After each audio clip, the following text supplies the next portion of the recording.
இன்னைக்கு நிறையா படங்கள் ரிலீஸ் ஆகிருக்கு. முக்கியமாக சசிகுமார் அவர்களோட நடிப்பில் வந்திருக்க மயிலாடு அப்படிங்கிற படம் இன்றைக்கி ரிலீஸ் ஆகிருக்கு. இது இல்லாமல் பூக்கி ரிலீஸ் ஆகிருக்கு. ரீரிலீஸ் திரைப்படங்கள் அந்த படங்கள்லாம் ஃபைனலாக எவ்வளோ அட்வான்ஸ் புக்கிங் கலெக்ட் பண்ணியிருக்கு, டே ஒன் எவ்வளோ கலெக்ட் பண்ணுறதுக்கு வாய்ப்பு இருக்குது அப்படிங்கிறதையும் ரொம்ப தெளிவாக பார்ப்போம். இது இல்லாமல் வித்தில் வந்து தொடர்ந்து சூப்பர் கலெக்ஷன், நேற்று 7வது நாள் எப்படிப்பட்ட கலெக்ஷன் அப்படிங்கிறத பார்ப்போம்.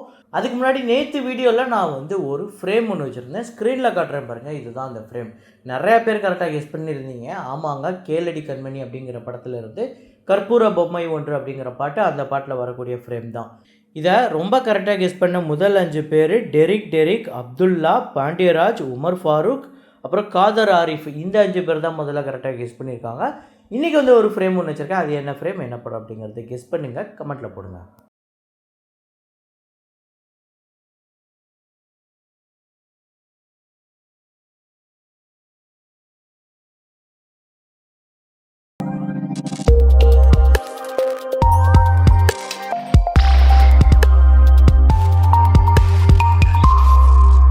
வசூலுக்குள்ளே போகிறதுக்கு முன்னாடி உங்ககிட்ட ஒரு கேள்வியாக ஒன்று கேட்குறேன், ஒரு சின்ன ஒரு விஷயமாக ஒன்று கேட்குறேன். என்னென்னா, ப்ளூ தக்காளி சேனல், அதில் தொடர்ந்து நம்மளும் வசூல் வீடியோ போட்டுட்ருக்கோம், நிறையா சினிமா ரிலேட்டட் வீடியோஸ் போட்டுட்ருக்கோம். இன்னொரு சேனலில் ட்ரோல் அது மாதிரி வீடியோஸ்லாம் போட்டுட்ருக்கோம். ஆனால் ப்ளூ தக்காளி சேனலில் இந்த வசூலை தாண்டி நம்மளுக்குள்ளே வேறு ஒரு பாண்டு ஒன்று இருக்குது அப்படின்னு தான் நான் நினைக்கிறேன். நீங்கள் உங்களில் நிறைய பேர் என்னை அப்படி தான் பார்க்குறீங்க. ஒரு சினிமா, அந்த சினிமா சார்ந்து நம்மளுக்குள்ளே ஒரு அட்டாச்மெண்ட் இருக்குது அப்படின்னு தான் நான் நினைக்கிறேன். இந்த வசூலை தாண்டி நீங்கள் எத்தனை பேர் சினிமாவாக நான் சொன்ன படத்தை நீங்கள் நிறைய பேர் போய் பார்த்துருக்கீங்கன்னு எனக்கு கமெண்ட்டில் போட்டிருக்கீங்க. நீங்கள் நான் சஜஸ்ட் பண்ணி, அதாவது நான் ஒரு படத்தோட வசூலை சொல்லி, மேபி அது படம் உங்களுக்கு தெரியாமல் இருந்திருக்கலாம். இப்போ உதாரணத்துக்கு ஒரு மராத்தி படமோ ஒரு கன்னட படமோ இப்படி ஒரு படம் வந்திருக்கதே தெரியாது, இல்லைன்னா ஒரு தமிழ் படம் கூட வச்சுக்கோங்க. இப்போ நான் அது பெருசாக வசூல்லாம் இருக்காது, ஆனால் இது ஒரு படம் நல்ல படம் அப்படின்னு எல்லோரும் சொல்கிறாங்க அப்படின்னு நான் சொல்லும்போது, இந்த படத்தை எப்பயாவது ரோமான் சொல்கிறானே அப்படின்னு நீங்கள் சஜஸ்ட் பண்ணதுக்காக பார்த்துருக்கீங்களா அப்படிங்கிறத மட்டும் கமெண்ட்டில் போடுங்க. அது என்ன படம் அப்படிங்கிறதையும் கமெண்ட்டில் போடுங்க. இப்போ வசூலுக்குள்ளே போயிடலாம். பார்டர் 2 நேற்று 21வது நாள் இந்தியாவில் 1,97,00,000, உலகம் முழுக்க 2,23,00,000. 376,61,00,000 இந்தியாவிலையும், 429,78,00,000 உலகம் முழுக்க கலெக்ட் பண்ணியிருக்கு. 210 கோடி பட்ஜெட், நல்ல கலெக்ஷன். மருதானி 3 நேற்று 14வது நாள் இந்தியாவில் 1,38,00,000, உலகம் முழுக்க 1,57,00,000. 48,95,00,000 இந்தியாவிலையும், 64 கோடி கிட்ட உலகம் முழுக்க கலெக்ட் பண்ணியிருக்கு. 55 கோடி பட்ஜெட். ஒரு ஃபீமேல் ஓரியன்ட் ஃபிலிமுக்கு, அதாவது ஹீரோயின் வந்து ஒரு ஃபீமேல் ஓரியன்ட் ஃபிலிமுக்கு, அதாவது ஹீரோயின் பேஸ்டு மூவிக்கு இவ்வளோ பெரிய பட்ஜெட்டா அப்படின்னு நிறைய பேர் என்கிட்ட கேட்டிருந்தீங்க. அது வந்து வெறும் அவங்களோட சம்பளம் மட்டும் கிடையாது, அந்த படத்தில் நீங்கள் அதை போய் பார்க்கலாம், பட்ஜெட்டாக பார்க்கலாம். அப்படி தான் மோஸ்ட்லி நிறையா ஹிந்தி படங்கள் இருக்கும், ஹீரோயின் பேஸ்டாகவே இருக்கும், ஆனால் 30 கோடி 40 கோடிக்கு மேலே இருக்கும். முக்கியமாக சொல்லணும் அப்படின்னா, நீங்கள் கேமரா குவாலிட்டியை ஹிந்தி படத்துக்கும் சவுத் இந்தியன் ஃபிலிம்ஸ்க்கும் கம்பேரே பண்ணலாம். ஹிந்தி ஃபிலிம்ஸில் அவ்வளோ சூப்பராக இருக்கும் கேமரா குவாலிட்டி.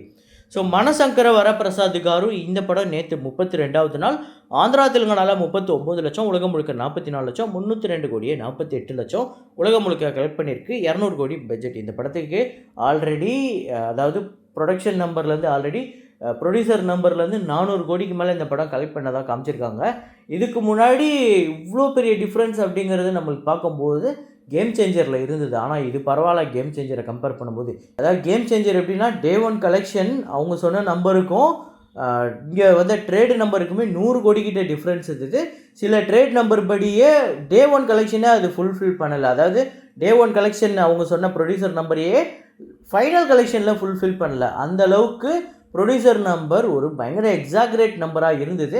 அதுக்காக ப்ரொடியூசர்ஸ் எல்லாருமே அப்படி சொல்கிறாங்க அப்படின்னு சொல்லல, ஆனால் இது தெலுங்கு இண்டஸ்ட்ரியில் ஒரு பெரிய லெவலில் இருக்குது அப்படிங்கிறது தான் நம்ம சொல்ல வருது. அப்புறம் 3 அப்படின்னு தனுஷ் அவர்களோட தெலுங்கில் ரீரிலீஸ் ஆன படம் நேற்று 7வது நாள் ஆந்திரா தெலுங்கானாவில் 8 லட்சம், இந்தியாவில் 9 லட்சம், டோட்டலாக 1,51,00,000 இந்த படம் வந்து கலெக்ட் பண்ணியிருக்கு இந்தியாவில். இதில் 1,37,00,000 ஆந்திரா தெலுங்கானாவில் மட்டும். அப்புறம் பிரகம்பனம் அப்படிங்கிற மலையாள படம் டே 14 கேரளாவில் 27 லட்சம், உலகம் முழுக்க 32 லட்சம், 16,92,00,000 உலகம் முழுக்க கலெக்ட் பண்ணியிருக்கு. 5 கோடி பட்ஜெட். ஆஷகல் 1000 அப்படிங்கிற படம் டே 7 கேரளாவில் 22 லட்சம், உலகம் முழுக்க 26 லட்சம், 4,42,00,000 உலகம் முழுக்க கலெக்ட் பண்ணியிருக்கு. 5 கோடி பட்ஜெட். ஸோ வித் லவ் படத்தோட வசூல், அப்புறம் வந்து மீதி படங்களோட final advance booking collection, day one prediction இதெல்லாம் பார்க்குறதுக்கு முன்னாடி நம்மளோட சேனலை நீங்கள் சப்ஸ்கிரைப் பண்ணாமல் பார்த்துட்ருக்கீங்க அப்படின்னா பண்ணிக்கோங்க. அப்புறம் இந்த வீடியோவுக்கு லைக் அப்படிங்கிறதையும் ப்ரெஸ் பண்ணிக்கோங்க. வித் லவ் தொடர்ந்து சூப்பர் கலெக்ஷன் எடுத்துக்கிட்டு இருக்கு. நேற்று 7வது நாள் தமிழ்நாட்டில் 1,08,00,000, ஆந்திரா தெலுங்கானாவில் 22 லட்சம், ரெஸ்ட் ஆஃப் இந்தியாவில் 11 லட்சம், ஓவர்சீஸில் 23 லட்சம், உலகம் முழுக்க 1,64,00,000. டோட்டலாக தமிழ்நாட்டில் 11,80,00,000, ஆந்திரா தெலுங்கானாவில் 2,16,00,000, ரெஸ்ட் ஆஃப் இந்தியாவில் 1,35,00,000, ஓவர்சீஸில் 2,98,00,000, உலகம் முழுக்க இந்த படம் 18,29,00,000 வந்து வசூல் பண்ணியிருக்கு. 8 கோடி பட்ஜெட். ஸோ ஒரு நல்ல கலெக்ஷன் எடுத்திருக்கு. ஃபஸ்ட்டு படம் ஹீரோவாக நடித்த ஒரு ஹீரோவுக்கு இப்படிப்பட்ட ஓப்பனிங் வீக் கலெக்ஷனுங்கிறது பெரிய விஷயம். ஆனால் இந்த படம் முதல் 3 நாள் வசூல் பண்ணிச்சுல, அதை பார்க்கும்போது நான் என்ன நினச்சேன்னா, ஓப்பனிங் வீக்கே இந்த படம், அதாவது ஃபஸ்ட்டு 7 நாள்லேயே இந்த படம் 25 கோடி கிட்ட வரும் அப்படின்னு நான் எதிர்பார்த்தேன். ஆனால் நல்லா தான் கலெக்ட் பண்ணியிருக்கு. ஆனால் ஒரு பெரிய இந்த 3 நாள் கலெக்ஷனுக்கு அப்புறம் ஒரு பெரிய பூம் இல்லை அப்படிங்கிறது தான் உண்மை. இருந்தாலும் வரப்போகிற நாட்கள் எப்படி பெர்ஃபார்ம் பண்ணுதுன்னு பார்ப்போம். அதே நேரத்தில் இந்த படம் லைஃப் டைம் கலெக்ஷன் எவ்வளோவா இருக்குன்னு நீங்கள் நினைக்கிறீங்க அப்படிங்கிறதையும் கமெண்ட்டில் போடுங்க. அப்புறம் இன்றைக்கி நிறையா படங்கள் ரிலீஸ் ஆகிருக்கு. இதில் இன்றைக்கி என்னென்ன படம் ரிலீஸ் ஆகிருக்கு, என்னென்ன லாங்குவேஜ் அப்படிங்கிறத இப்போ பார்ப்போம். மயிலாடு அப்படிங்கிற படம், சசிகுமார் படம், பூக்கி அப்படிங்கிற படம், அப்புறம் ஆண்ட்ரியாவோட ரொம்ப நாளாக இப்போ ரிலீஸ் ஆக போகுது, அப்போ ரிலீஸ் ஆக போகுது, நடுவில் ஆக்சுவலாக புக்கிங்லாம் ஓப்பன் பண்ணி கூட ஒரு படம் நின்றுச்சு, காட் த ஃபாரஸ்ட். அப்புறம் ஸ்வீட்டி நாட்டி கிரேசி அப்படிங்கிற ஒரு அடல்ட் காமெடி படம், மயிலாஞ்சி அப்படிங்கிற படம், அப்புறம் சீதா பயணம் அப்படிங்கிற அர்ஜுன் அவர்கள், அதாவது ஆக்ஷன் கிங் அர்ஜுன் அவர்களோட இயக்கத்தில் வர இந்த படம் ஆக்சுவலாக நாளைக்கு ரிலீஸ் ஆகுது. மீதி படங்கள்லாம் 13ஆம் தேதி இன்றைக்கி ரிலீஸ் ஆகிருக்கு. அப்புறம் ரீரிலீஸை பொறுத்தவரையும் மின்னலே, மௌனம் பேசியதே, உயிருள்ள வரை உஷா, காதலர் தினம் நாளைக்கு, இந்த 3 படங்களும் இன்றைக்கி ரிலீஸ் ஆகிடுச்சு. காதலர் தினம் நாளைக்கு. தெலுங்கில் பார்த்தீங்க அப்படின்னா ஃபங்கி ரிலீஸ் ஆகிருக்கு. மலையாளமில் பெண்ணும் போராட்டும் அப்படிங்கிற படம். அப்புறம் ஹிந்தியில் வந்து ஓ ரோமியோ தூ யா மெயின் அப்படிங்கிற ஹிந்தி படம். இந்த 2 படங்களும் ஹிந்தியில் ரிலீஸ் ஆகிருக்கு. ஸோ இதுதான் இந்த 13th, இந்த 14th, அதாவது இந்த வீக்கு தேட்டருக்கெலாம் ரிலீஸ் ஆன படங்கள். இதில் சில படங்களுக்கு ஃபைனல் ப்ரீ சேல்ஸை பார்த்துருவோம்.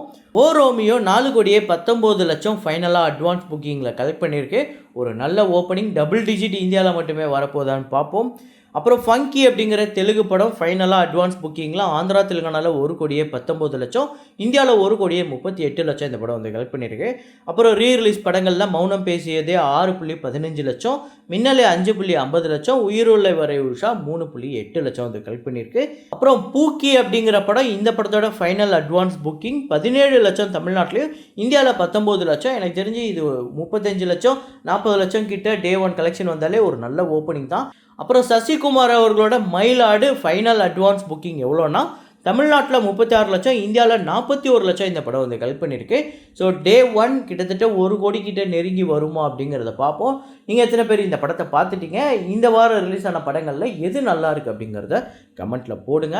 அப்புறம் இன்றைக்கி வந்து 11 years of Anegan, KV Anand அவர்களோட இயக்கத்தில் தனுஷ் அவர்களோட நடிப்பில் வந்த படம், வசூல் ரீதியாக வெற்றி படம்.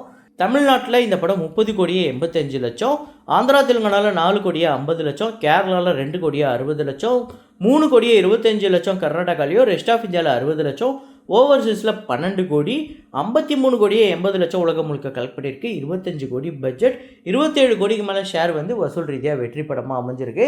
இந்த படமே அவ்வளோ சூப்பராக இருக்கும், எனக்கு பிடிக்கும். ஆனால் வந்த சமயத்தில் இந்த படத்துக்கு வந்து ஒரு மிக்ஸ்டு ரிவ்யூ தான் கிடச்சிருந்தது. உங்கள் எத்தனை பேருக்கு இந்த படம் ஃபேவரட் அப்படிங்கிறத கமெண்ட்டில் போடுங்க. இதே மாதிரி ஒரு வீடியோவில் இதே மாதிரி கலெக்ஷன் ரிப்போர்ட்டில் மீண்டும் நான் உங்களை சந்திக்கிறேன். Signing off Rahman.